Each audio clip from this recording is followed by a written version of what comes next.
There's another group of parties who weren't on the stage tonight, those based in Northern Ireland. There are 18 constituencies across Northern Ireland with 138 candidates running to become an MP in this election.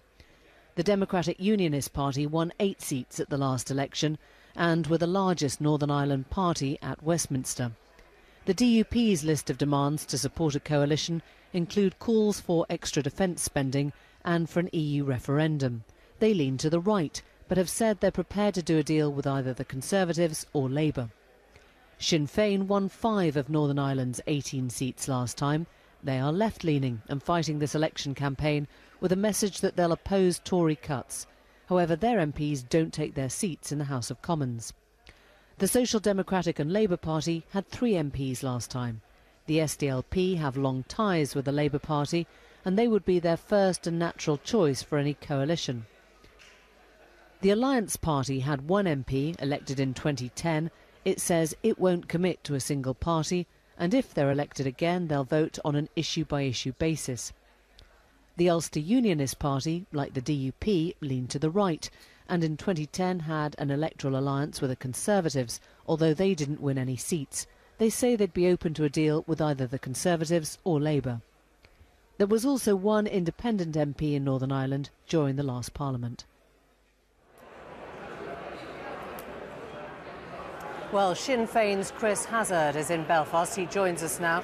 Chris Hazard, your response as an anti-austerity party to what you've heard this evening, has there been a game changer for you? Well, I think tonight has been a stark illustration of the failure of those local parties who take their seats at Westminster to make any sort of impact on the day and daily issues at Westminster. And it's also a pertinent example of how local issues here in Ireland do not register for the political establishment at Westminster.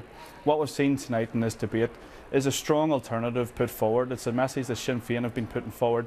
It's a platform of change, and it's something that our people badly need. And would you be prepared to take up your Westminster seats, which traditionally you don't, if it meant keeping an austerity party, the Conservatives, out? Sinn Féin are a proud Republican abstentionist party. As we've seen tonight, those parties from here in Ireland who take their seats are making absolutely no impact. If we look at the big successes, they've come through direct negotiations with the British government. If it's the latest Stormont House negotiations that delivered 700 million for shared and integrated schools, if it's the devolution of policing and justice powers that came with the Weston Park or the Good Friday agreements, anything that we deliver for our people is delivered through direct negotiations. It is not delivered through Westminster. It would be questions about Ouija board regulations that Gregory Campbell has asked, or early day motions about Afghanistan. The people of Ireland, the issues that matter to the people of Ireland, are taken up through direct negotiations with the British government.